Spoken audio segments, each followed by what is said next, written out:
Hello, everybody. Welcome back to the L1 show. You may notice that we're missing someone today. It's fine. It's fine. Sometimes things come up. Ah. So it's just the two of us today. So it'll maybe a little bit of a weird show, but that's all right.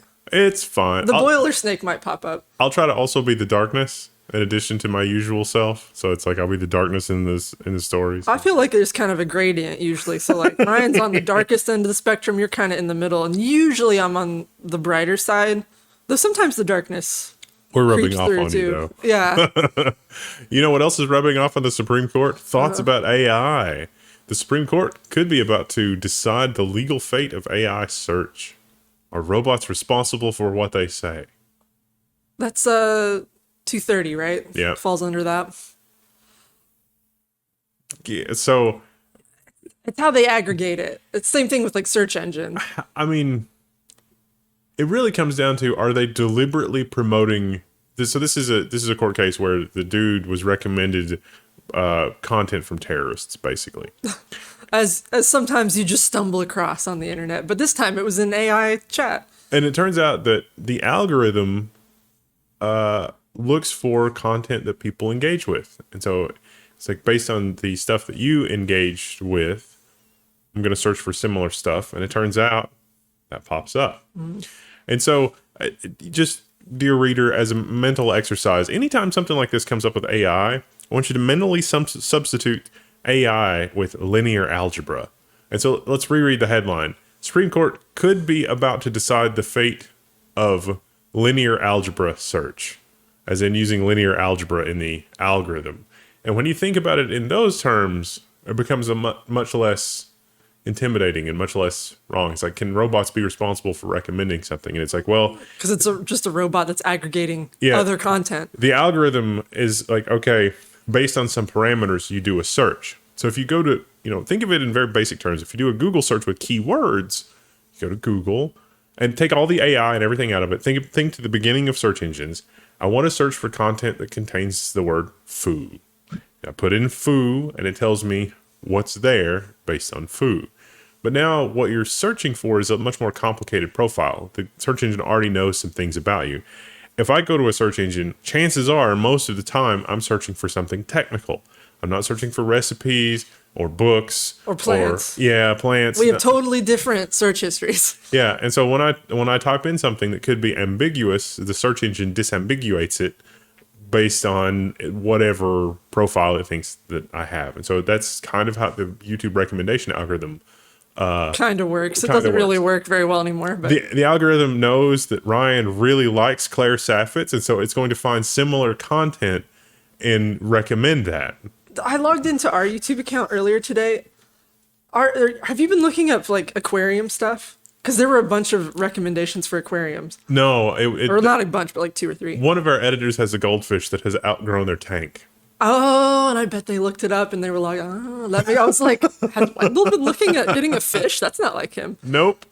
But we're also polluting the algorithm by Yeah, having because this. all of us log into it. So there's probably going to be garden stuff on there too now because Yeah. So, and we're spending a lot of time on just one story, but this is important to understand because this is also the thin end of a wedge. Like, I really think that Google's lawyer is either too smart to dumb it down for the rest of the court, or they did a really bad job representing the fact that the AI involved here ultimately is just linear algebra. right. They think it's a real person, and it's like Yeah. that's not quite right. And it's like, are they responsible for that? But politicians wanting to use big tech as their own weapon, I think, can use this as a thin end of a wedge to try to take some of the protections that they have with Section 230 away. Because I think the protections of Section 230, it probably does more good than harm. And any kind of harm out of this, like any kind of change as a result of something like this for what, was recommended by the algorithm, as much as I dislike the algorithm and what it does to us and blah, blah, blah, it's probably going to do more harm than good to make the type of changes contemplated by something like this, or to make the individual parties responsible. So I hope the Supreme Court doesn't weaken Section 230, as I fear that they might, But this article talks about some very superficial things like, oh, this is, how does this really impact AI for the recommendation algorithm and blah, blah, blah. And I don't think this goes deep enough. I mean, you could make the same argument about any of Google's recommendation algorithms, whether or not AI is involved. If you search something innocent and you get some result that is, not super awesome, or you stumble into something, does that make Google liable, or is it make Google liable for returning content that some user posted somewhere and the search engine doesn't know? The only fix for that is to ultimately make it a whitelist. Right. Which would be bad. And I've rambled. That's censorship. Yeah, and I've rambled way too long about that. But you know what else is basically just whitelisting things and not letting business unfold organically? The SEC proposal could bar investment advisors from keeping assets at crypto firms. Okay. Why don't we go ahead and bar them from investing in fossil fuels too? Oh, yeah, I don't want to talk about that. Engagement challenge. It's like, what about, companies that have had their supply chain linked to organ harvesting? Should we bar them from investing in those as well? DOJ reportedly accelerates Apple antitrust investigation. They're like, Apple really gives a lot of consideration to their own apps and their own ecosystem. And it's like, well, you think? It's amazing that nothing's been done before. I don't understand how we spend so many mental cycles on this. Yeah. If you could put the Apple operating system for phones or other things on non-Apple hardware, would there be a viable market for non-Apple hardware running Apple software? Seems like the answer to that is, well, of course there would be a viable market. So if I would like to run Apple's operating system and I would like to run software from a third party, but I would like to not run Apple's hardware, and that's physically possible, would that exist in an open market? I think the answer is yes, it would have to. You could buy an Apple phone or a phone that is compatible with an Apple phone or an Apple operating system that has a replaceable battery and that Apple is not actively trying to sabotage. I think a lot of people would buy that. Here's the thing, though, like, line has to go up. How do you vote with your wallet when your only choices are Apple or perish? Yeah. It's hard to vote with your wallet in that case, don't you think? I mean, there's not a whole lot of options either for certain things. And it's funny that you say there's not a lot of options and, the only other option is perish, because that's kind of also related to... Hey, Justice Department says John Deere should let farmers repair their tractors. And another story that I was like, well, of course. Like, I skimmed this story because I was like, well, yeah, duh. Yeah, the Justice Department, it's funny, though, because the Justice Department usually doesn't look at arguments and just say, this is the dumbest thing we've ever heard. But there's a lot of words in here in the opinion from the Justice Department to say, this is the dumbest thing we've ever heard. Arguments from John Deere as to why their ecosystem should remain closed and why they should control both the hardware and software. This sounds really familiar with the whole Apple ecosystem. It's like, we need to control everything for the user security and blah, blah, blah. It's like, this wheat thresher will literally start eating children if we let farmers work on it. Do you think the government, too, is kind of having a moment of like, ooh, that could be, if we can't use tractors effectively, that might be bad for national security in terms of like food security. Yeah, if something went catastrophically wrong, like the John Deere update satellites get compromised by a balloon or North Korea or whatever. Or maybe they're looking at, some of those stolen tractors that were rendered into bricks. It's like, oh, this tractor was stolen from some field in Ukraine and now it's in, Argentina. Oh, look at that. It doesn't work anymore. That's interesting. You know what else is interesting? Elizabeth Warren is building an anti-crypto army. Some conservatives are on board. Rare bipartisan, like the meme where they're holding the two arms together. It's like we don't want crypto. This is something. I wasn't sure how to read this. I was like, there's not really anything new in here, and it is from Politico, so keep that in mind.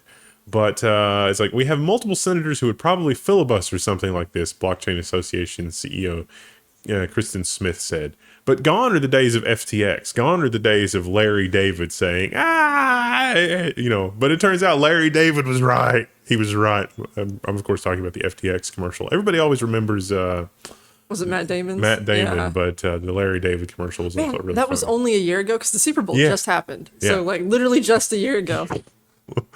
Line got to go up. Yeah, line went straight down for crypto. Speaking of people that still didn't get the memo. Arkansas proposes requiring ID to watch porn online. So This is one of 7 states that are proposing this right now. just, Louisiana, Wow. Virginia, I think Texas was one. I don't think it's necessarily a bad idea to try to keep kids from looking at adult content online, but this is not the way to go about it because it's never going to be effective. parenting. Yeah, Parenting is good. keeping an eye on what your kids watch Parenting would be really good. because any kid can just click a thing and say, "Yeah, I'm the right age," or they can steal your driver's license. Yeah, and then yeah. put it in there if they were to implement that system. And we'll have a nonsense story on Friday where, spoiler alert, someone was able to go to the library and find this kind of material. But what constitutes that? I mean, there's okay, yeah, there are websites, but what if you have a genuinely curious teenager that is looking up, I don't know, Daniel Steele novels? Is that a thing? I don't know if that's a thing. It was a long time ago. I don't know if teenagers look that up anymore. But you could even do something I used to run into as an art student. We did figure drawing. And so sometimes you would look up a reference photo and Oh, my gosh, the amount of times that it was frustrating. I will say, you're looking for just a particular reference for a pose, and the amount of other material you'd come across, it was like, I don't want this. I'm trying to learn how to draw. oh, we're going to, what is it? Is it catfish that will bite your fingers? There's a Yeah, you fish. noodle them. You put them into the riverbank, and then they'll grab down on your fingers, and then you pull them out. So the way to stop that from happening to children, so they never experience the discomfort of a fish nibbling on their fingers in a non-destructive kind of a way, is to completely destroy all of the fish in the pond. Yeah, yeah, yeah. Like I said, I don't want kids to be looking at porn at a young age, but this just isn't going to work the way they think it will. There's no substitute for just watching the children. Right. It's I think my 12-year-old should have unsupervised access to computers that have a basic internet filter. That's your decision as a parent, not the library. Yeah. Oh, I'm getting ahead. Foreshadowing. Biden FCC nominee slams critics, says ISPs shouldn't get to choose their regulators. Amen. Another one that was okay. Yeah, so the things are coming to a head with the FCC thing. There's supposed to be 5 people. There's only 4. There's been a nominee waiting in the For a wings long for time, a year. we've done a few stories about this. ISPs are kind of upset because the revolving door didn't revolve in this particular case. It has, perhaps, for at least 2 of the other people on the board, but not for this person. And so ISPs, of course, are screaming bloody murder because they know that net neutrality is back on the table, and they know that they can't use weasel words and shenanigans to do an end run around regulation. The FTC should be regulating communications. So isn't communications in the name of this agency? Oh, no, it's fine. It's whichever one we like a little bit better is the one who should be regulating us right now. Yeah, exactly. And it's funny how the legal system works like that when you're incredibly wealthy. Yeah. Prosecutors urge tight limits on Bankman-Fried's internet use. So this How guy, does this man still have internet access? he's under house arrest, but he's in what the judge called it a garden of electronic devices. And they're a little annoyed with his blog posts and interviews and narratives and missives and everything that he's doing because... Does any other normal prisoner get unrestricted internet access like this? Well, he's not. It's house arrest, technically. He's out on bail, $250 million. Right. That his parents put up, right? Yeah. So it's sort of an interesting situation. I, for one, hope that he just continues to do the informative YouTube videos on things like the antique Sunbeam toaster. Oh, wait, those are different people. I feel like his lawyer has to be crying, though, right? If he's constantly blogging and giving interviews, and it's please stop building a case against yourself. I don't know. I mean, I don't You know. usually don't want to talk to the press when you're currently being investigated. Yeah, it's frowned upon. It's definitely Yeah. frowned upon. So they may take away his A internet criminal access. tip: listen to your lawyer. Yeah, pretty much. And also, there's this. The FBI's most controversial surveillance tool is under threat. Oh, I'm crying a river of tears over here. This is the FBI's access to the foreign intelligence surveillance, which a lot of the time also sweeps up data on Americans. Yeah, so I guess this was implemented in 2008. So if it's like outgoing traffic or ingoing traffic, I think from like a foreign country, that's not protected because it's not an American citizen who's apparently speaking. Well, it's not an American citizen that owns the infrastructure. Right. But if you have two American citizens talking to each other and you can route that conversation to a Through server. like Europe, yeah. Yeah, and then all of a sudden, oh, that's international. I was like, but there's two people in Alabama talking to each other. Yes, through a server in London. Right. And it's definitely very sketchy. So this just got renewed for 1 year, I think, like last month. Yeah. But they'll decide the fate of it, I think, at the end of this year. Yeah, so it's 702 notably was used to authorize the wiretap itself, blah, blah, blah, December 31st, 2023. It's reauthorized until December 31st, 2023. Congress must vote by year's end to extend the authority further. Spoiler alert, they will. Yeah. This piece exists only so that people like us will say, hey, maybe somebody's fighting the good fight, but ultimately there will be no change. Because no one sees this for how dangerous it is until it's too late. This very article, though, mentions like there have been instances where they'll look up like some obscure political party and then it's like, oh, look, they routed through this thing, so now we can look at all their communications or whatever. Yeah. Yeah, and no one is sounding the alarm except. I'm like, this is probably not good. It's probably weird if Level 1 Techs is the only people that are sounding the alarm. Well, I mean, there's an article in media that someone else wrote, so someone else is sounding the alarm, but whether they're being listened to. It's really just a tar pit to trap us, to not actually change anything. Speaking of tar pits. This is hilarious. The Army officer email chain that caused pandemonium. So this went out to thousands of people, and it was like, please unsubscribe me, which also went out to thousands of people. Yeah.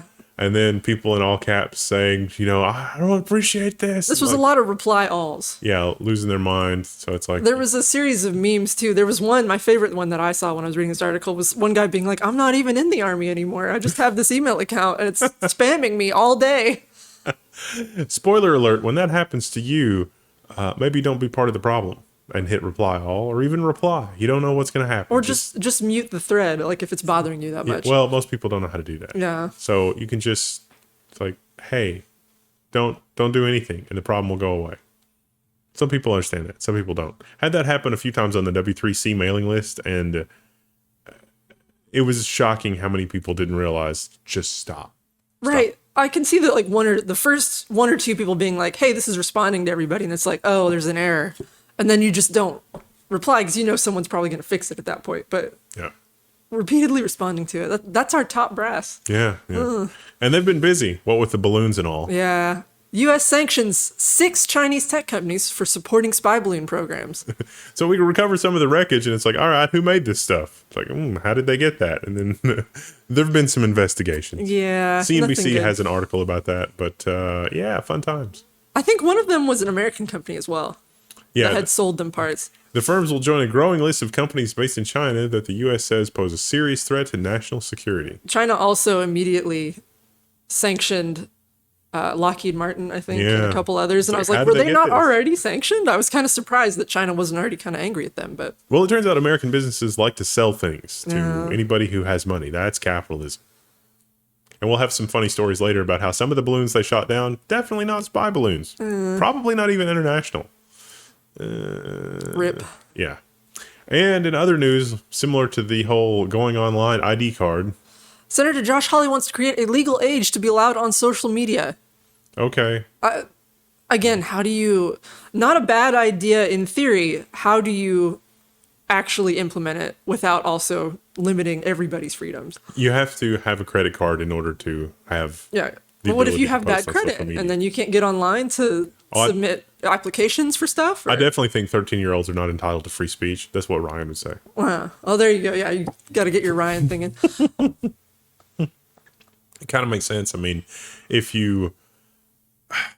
I mean, I don't know. I don't know. Kids are terrible, and kids using social media to amplify the terribleness. And this is a way to do an end run around that. Okay, maybe. But again, better parenting. Yeah, kids will find a way. You know, again, I just mentioned like they'll steal their parents' ID if they think that that will let them get their own account. I worry that a lot of the time when, not a parent, don't know, but I worry The best that parents are people who don't have children. I worry that a lot of the time when we look at stuff like this, we've lost the ability to say, Timmy, this is a bad behavior and you shouldn't do this. Right. I mean, but there's also like the whole thing where social media companies have designed everything about their app to be so addictive. Obviously, the solution is not to let your kid on in the first place, but like if they're already on there, they've already got that kind of weird feedback loop going. I'm not, at the same time, I'm not sure if it's going to be great having, ChatGPT coach our teenagers. It's like, now, Timmy, if you post this, it's going to make Bobby feel bad. Are you sure that you want to post this? And it's like, because ChatGPT is analyzing literally everything. That's where we're going, because parents aren't doing that. I don't think that's better than just having a parent do that, or having a parent, sort of look. It's like kids can have privacy, but they sort of need Guidance, especially at a young age. Training. Yeah. Learning. Our giant sponge brains were made for absorbing information, and you have to. That doesn't mean that you can, have your kids absorb that information as if by osmosis. You're going to have to teach them and train them. Think about how horrible Tay was by default. It's because it didn't have sufficient training, just like your children. This is your child on a fire hose of internet access. Speaking of fire hoses, SEC Commissioner Pierce publicly rebukes her agency, Gensler, on crypto regulation. so Pierce is sort of pro-crypto, and Gensler is sort of anti-crypto, and this is definitely one of those never let a crisis go to waste. And so the SEC is trying to clamp down on all things crypto and transfers and the whole FTX thing, and they are leveraging it pretty effectively. Oh, this is Yeah, a this bad should have been. sort. Yeah, that's all right. That's fine. I mean, we kind of mentioned that 7 states pushed to require ID for watching adult activities online. Woo! Yeah, this is again. We covered the conversation for that. It was just in the wrong spot, so it's fine. This one, it gets weirder. White House tells governors thousands of objects in the skies aren't aliens. Some of them could be used car lot balloons. We have collectively lost our minds. So the first balloon was in fact a Chinese spy balloon. As was the second one. The panic has ensued though, because as I think people started to see other balloons in the air and then, probably raised the tizzy online.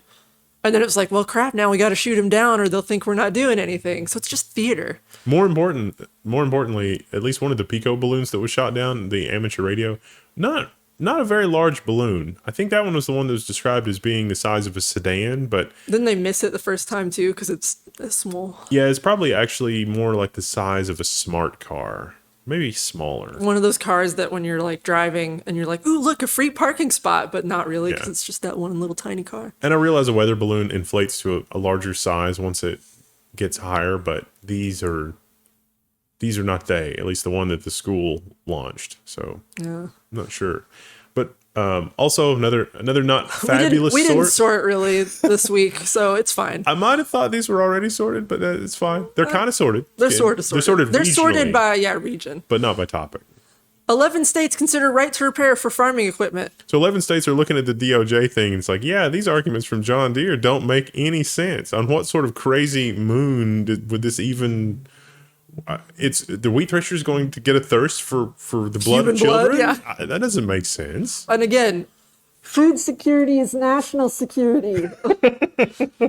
Don't make it harder for farmers to do their jobs. Yeah, you've done your job poorly when the farmers are just so angry that they're spitting blood. It makes sense. Who else is so angry they're spitting blood? House Republicans subpoena Apple, Facebook, and Google over content moderation. Again, this is the thin end of the wedge. If they can find anything in the content moderation to say, look, they're manipulating speech, when it could be, they probably, Ryan would say they definitely are. Right. But it's probably algorithmic and not deliberate. But at the same time... There are probably instances where it's deliberate and other instances where it's algorithmic, but then finding that percentage of each side is probably nearly impossible. See also our program. Yeah, or we have small scale example of this with like our forum, where it's really difficult sometimes to moderate. Like, Yeah. is this over the line? Is it not? And Yeah, we can confirm there is a negative connotation to the algorithm for the word news, yeah, which is interesting. even you saying that, Yeah. we may have been demonetized even as we speak. It is unsettling. We can't talk about these things, or we can't Use certain words without it. and we do it in such an innocent way. I don't understand. You know who's not innocent? Ugh, this story. Toronto police spending $337,000 on a podcast to avoid perception they're making propaganda. What a great word. Spoiler alert, they are. Also, we're doing a podcast kind of thing right now. Obviously, there's a video component, but like, and we've acquired all this stuff over time, but like, it does not cost that much to put together a podcast setup. Also, if you thrift things like this table, Was literally garbage. yeah, like you don't have to have all brand new stuff either. So like, I don't know what the heck they invested in to spend that much money. There are some podcasts that have much nicer stuff. They live in areas where the garbage in their areas is a lot nicer than. When I was in college, we were adjacent to a larger city, and so like you went to the Goodwill in the larger city because you got better cast off items there. I've noticed it's that way in California. Like Yeah. I went to, when I was in San Francisco, I went to one of their thrift stores, and it was like, holy moly, this place is nicer than our nice furniture stores. Yeah, it's like, ooh, what are these people doing? Also, I'll never reach a point of success in my life where I can pass furniture on the side of the road without turning my head. Well, our office furniture was literally thrifted from Lucent when they shut down and fired everybody. Yeah. They got rid of all their office furniture for pennies on the dollar. So if you used to work at Lucent in Texas, your office is here. It's literally. all your stuff's come here. The rug in here that helps with some of the sound dampening, that's from my old apartment. All the props for the Christmas stuff was from my house. Like, It's nice. use trash. You're Lucent away from Lucent. You don't need to spend $300,000 on a podcast setup. You do have to spend some money on lights and mics. Somebody spent an ungodly amount of money on this steel case furniture, but oh boy, it's nice. Yeah. It wasn't me. German court rules police use of crime-fighting software is unlawful. Yeah, it turns out the crime fighting software, Reuters. You could have said what it was. It's the and now that I've said that, I've forgotten what it was. I got paywalled on this. It's the one that we always complain about, the Israeli one, I think. Oh, if you hadn't have mentioned that, I could have told you the name. Yeah. I can see their crappy logo. It's the one that cracks into the iPhone and becomes horrible spyware on the iPhone. And We can't find the name now. You'll have to read the article. We have in case you don't know, there's a one-tab link, and that one tab shows all of the links that we look at every week. it's from the CIA-backed Palantir Technologies as well. It's automated data analysis to prevent crime in some German states. So you want to talk about an article that uses very soft language. That was the point I was trying to make before I derailed myself, is that prevent crime, pre-crime. That's sort of interesting. Thought crime. Yeah. And also the threshold for bugging your electronic device, because you won't notice, is much lower than doing anything more invasive because you do notice. And it clouds the argument to say that you tip off the bad guys to know that they're being surveilled. But there's something more insidious that happens when this happens universally. Unfortunately, the German court's kind of recognizing that. It's like, hey, wait a minute. It's not just that you're surveilling suspects. It's that it's so easy to be surveilled surreptitiously that when you do surveil someone surreptitiously and they're innocent, you sort of verify that, oops, that's not our due. You never say anything about it. Why?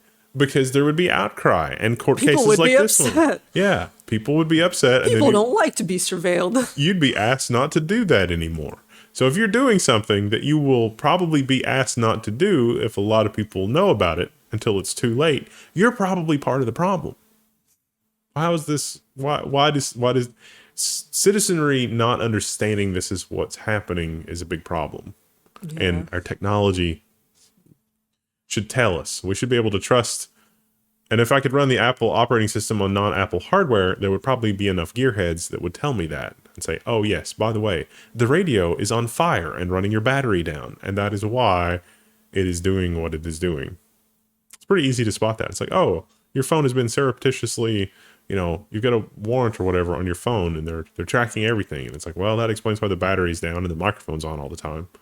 Good job. Oh yeah, and then there's this. EU lawmakers approve effective 2035 ban on new fossil fuel cars.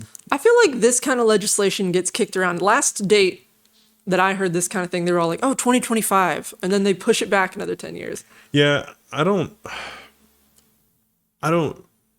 there needs to be better battery technology for this to happen. And a lot of the time, this kind of legislation is very optimistic that the battery technology will get there, or having this kind of impetus will drive battery technology. And if it does, great, that's awesome.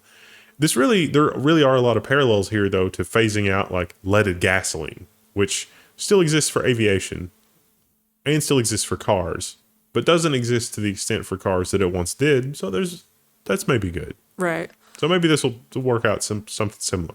I don't know. Maybe we'll get some cheap electricity. That'll be amazing. Maybe some of the balloons will have something in it that inspires somebody to produce something with limitless free electricity. I don't know. We'll see. That's so optimistic. It's hopelessly optimistic. Yeah. Australians able to opt out of targeted ads and erase their data under proposed privacy reforms. Speaking of hopelessly optimistic. This seems really good, and I'm not Australian, so I don't know. Is that actually, is this some sort of thing where they're trying to sneak some other thing in? This is Australia modeling European regulations around data retention and regulation, a la the GDPR, but they're more directly stating what the GDPR tries to do, but is not very effective in practice. But also, if you're in the advertising industry in the EU or Australia, you should sit up and take note of this. You're going to have to approach advertising in a different way than you are now, because Australians are going to be able to opt out of targeted ads and erase their data. You can't hoover up all their information and then target your ads toward them. I mean, it was of dubious value anyway, but it was useful as a prop for communicating with your clients. It's like, look, line go up based on these metrics in the work that we're doing. It's like, good job, agency. Here, have some more money. It's there's the quote from the guy where he's like, I know that the agency is wasting half of the money that I give them, but I don't know which half. Yeah. This is the same exact thing. But if you're Australian, is this hiding something else? It seems good on the surface. It seems good, but it'll never actually be implemented this way. Plus, they've already got a pretty complete profile on you. So it's but not that coveted super young demographic. Got to get them early. Yeah, and that group is so disorganized and bad at hiding their information online. Bad with their tech literacy, as we'll see later. That I don't know what to make of it. Speaking of, I don't know. I'm not sure how to feel about this. Japan formally adopts policy of using nuclear reactors beyond 60 years. On one hand, maybe slightly better energy for a longer period of time, which makes them less expensive to keep up. But at the same time, it's like, what if there's a horrible flaw in the reactor design from 60 years ago? And it's like, well, we don't really want to decommission it right now because we haven't hit the max limit yet.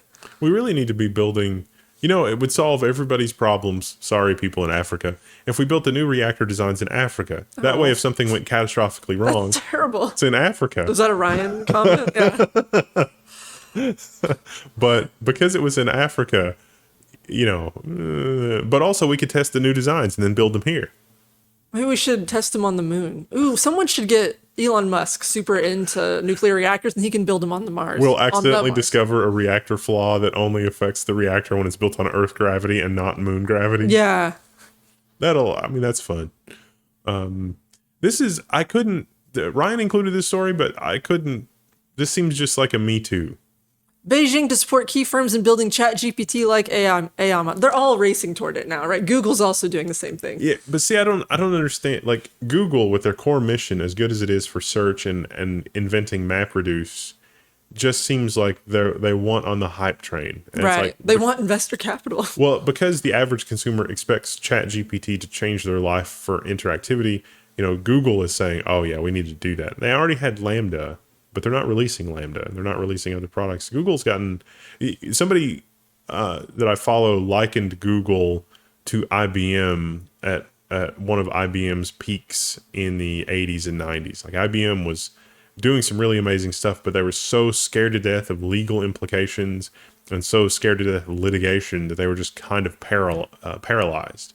Meanwhile, Google sort of maintained their startup phase for a very long time, and they did a lot of innovation and they moved fast and they broke a lot of things. But now Google's kind of in their IBM phase and they're just scared to death. And they don't, there's legal implications and they don't want to be blamed. And eventually the Google AI algorithm is going to recommend, that somebody read Mein Kampf.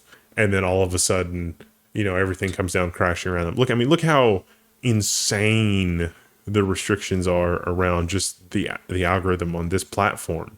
And look at the heck that channels like Forgotten Weapons have had to go through.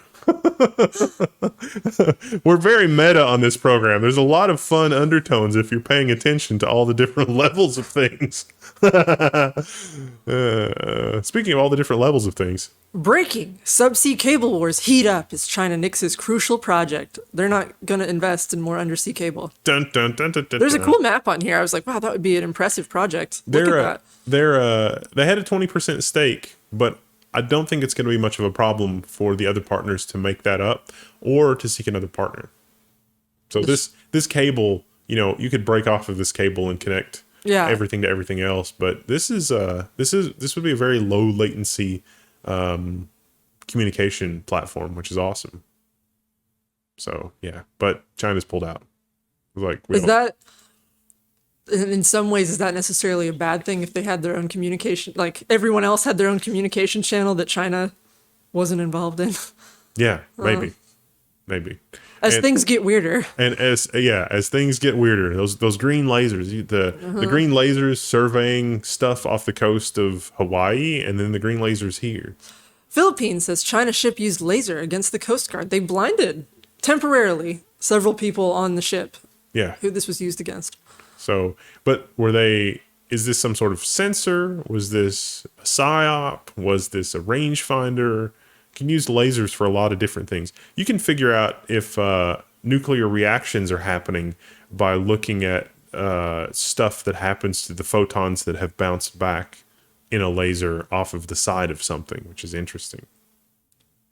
So this is there was another one in Hawaii, right? This was a few weeks ago. I remember reading a headline that was like, green lasers spotted in Hawaii. You could do that for topology mapping. You could also do that for sensors for different kinds of things going on. You can look at a spectrograph to figure out what sorts of things are a lot of interesting stuff. Mm-hmm. Speaking of which, founder of WallStreetBets, the subreddit, which helped ignite meme stock frenzy, sues Reddit. Okay. And this is because of algorithmic manipulation or deliberate manipulation, accusing it of wrongly banning him from moderation in the community and undermining his trademark rights. It'll be interesting to follow this case and get discovery out of it. I'd say that this case will go one of two ways. He will fail spectacularly, or the case goes away because Reddit doesn't want to give up, Reddit corporate doesn't want to give up how much they manipulated stuff, which will come out in discovery. So we'll see. It's like, does Reddit want discovery of, behind the curtain? How badly don't they want discovery from behind the curtain? If it's pretty egregiously bad, then this case will probably go away pretty quickly because they'll settle and it'll be all confidential. Mm. So I didn't think about it that way, where they wouldn't want people to know how it actually works. Yeah. So, and probably also some investment companies were like leaning on Reddit to make WallStreetBets go away, because now pretty much everybody knows that when you're shorting stock, none of that actually really exists, which is technically a securities violation, but sure looks like fraud to me on the outside, being an amateur. It's like, I don't understand how this works, and it sure looks like fraud. Is this just fraud with extra steps? Yeah. So I don't know. But even at a low level, as the economic collapse starts to happen and there's, a crunch and advertisers are pulling out, a lot of YouTube channels have commented. It's like, hey, our advertisers have pulled out. Never a better time to join Patreon and Floatplane if you're in a financial position. If you're a 1%er that is in the position to join. Yeah, if you're in a position to do so. Or if you just want to do a little one-time thing, store.level1text.com. But that also sort of signals the direness of the economic situations when you have advertisers pulling out, whether it's Unilever or your friendly neighborhood YouTube or Twitch channel. Twitch allegedly boosting its own channel with junk views. So they have their own channel, and No one cares. yeah, they play like sponsored games from what I understood, like Candy Crush. And normally the Candy Crush category, it said, had 1 to 2 viewers. Sometimes like no one watches it. But then theirs would have thousands. And it's like, are those real? And someone ran the numbers in terms of like chat engagement, and they were like a tiny percentage of people actually engaged with that in any meaningful way in the chat. So it's probably mostly ViewBot. Advertisers? Amazon lying about viewing numbers? Never. That's a Lord of the Rings, Rings to Power. They definitely joke. didn't autoplay the series on the Amazon homepage to boost views. They would never do that. Speaking of such things, Microsoft ditches Yammer brand and goes all in on Viva Engage. I had never heard of either of these, but apparently they had too much overlap. Yeah. In terms of what they did. Yeah. And also Teams and email and that kind of thing. I can't wait for Microsoft, somebody inside Microsoft, to decide that email is now obsolete, and the way we will communicate with each other is by creating Word docs in SharePoint.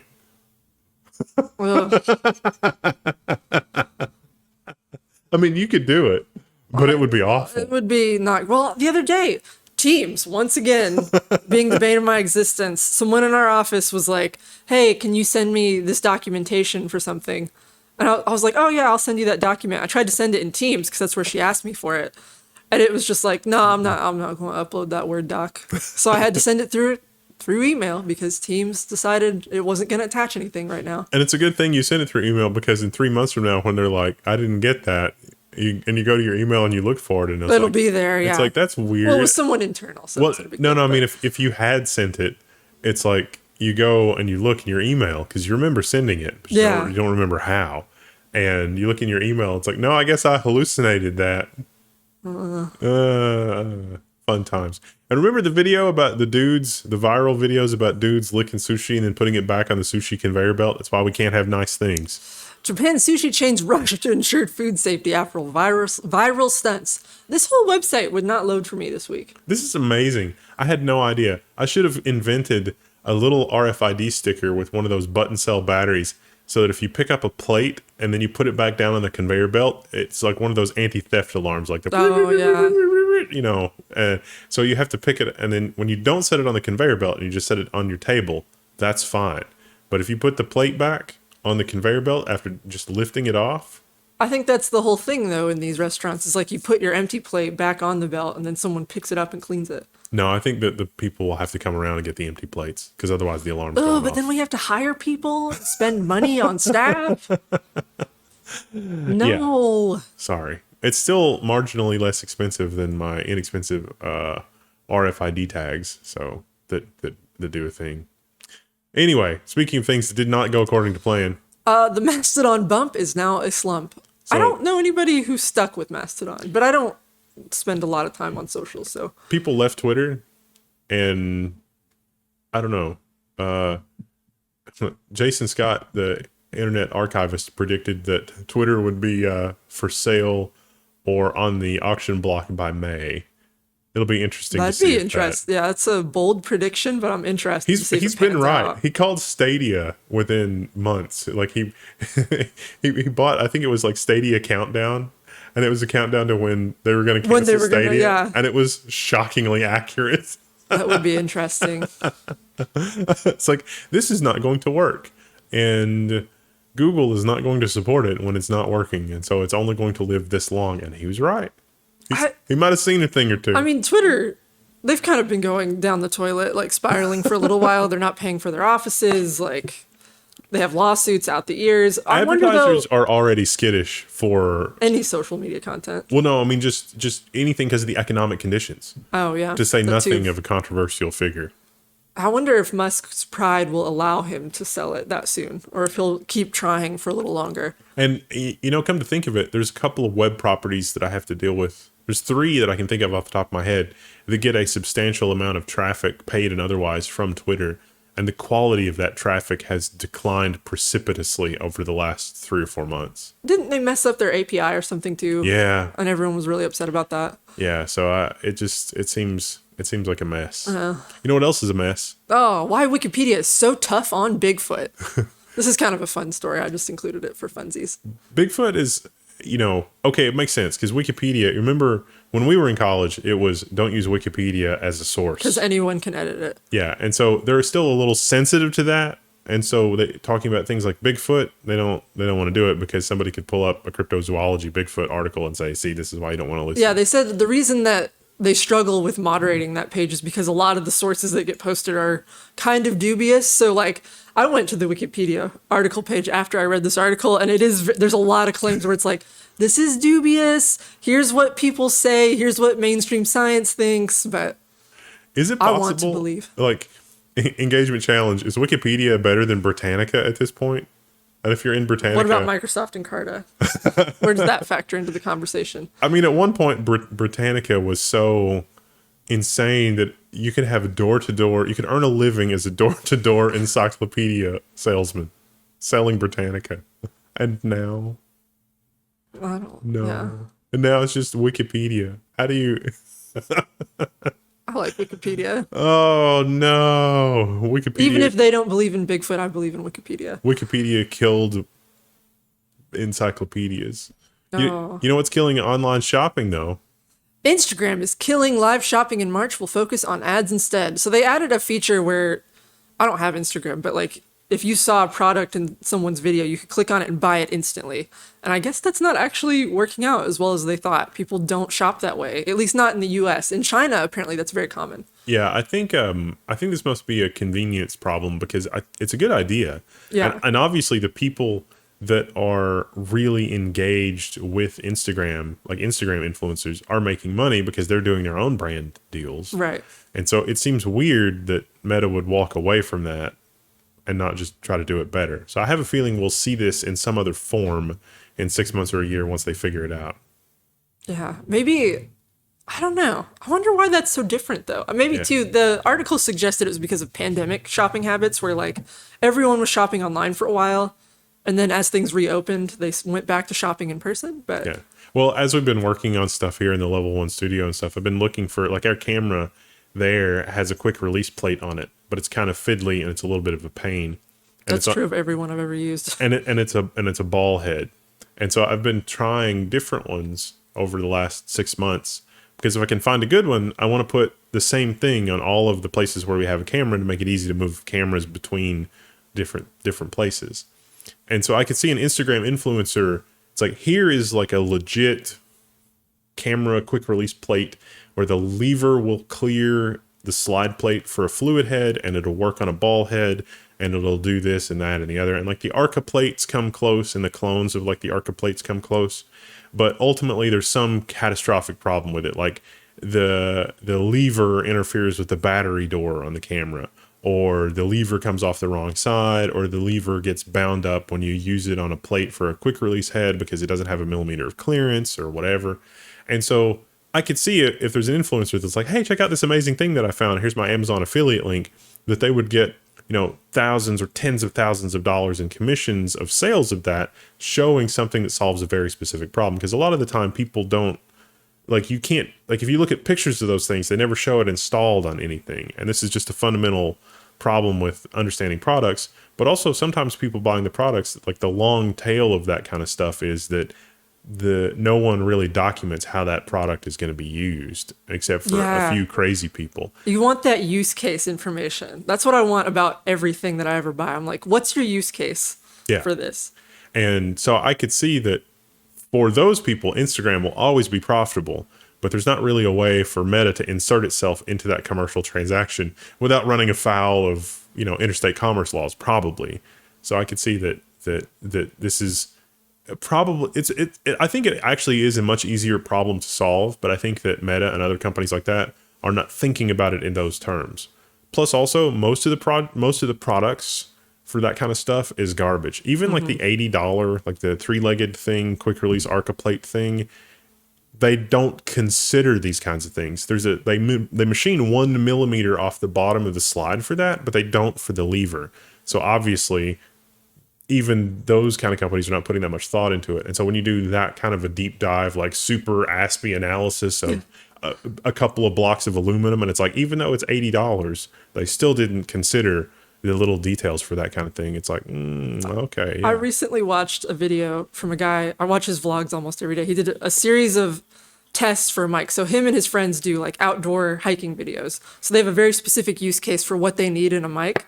And he went through and did all these tests for like 4 or 5 different mics. And at the end of all of it, he's like, I like the mic I had originally the best.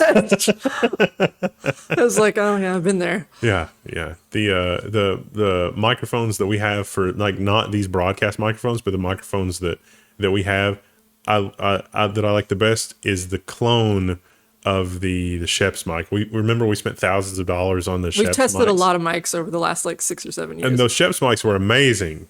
I sent all of them back but one, and then I built clones of them using mic parts from micparts.com and stuff I got on eBay. And I love those microphones. They're amazing. So, you know what else is, a thing that is the last story that I forgot?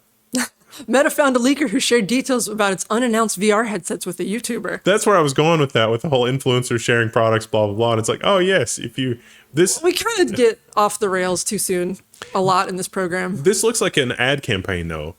I mean, Meta says they found the leaker who shared the details about his unannounced VR headset with a YouTuber, but this is how you would do it in the modern era if you wanted to gauge interest on a product and do that kind of thing. Didn't Google get caught doing this a few years ago with one of theirs? The Pixel, the deliberately left behind Pixels. At Like, the bar, I found it in a bar. We see you, ad agency. We know your game. We know what you're up to.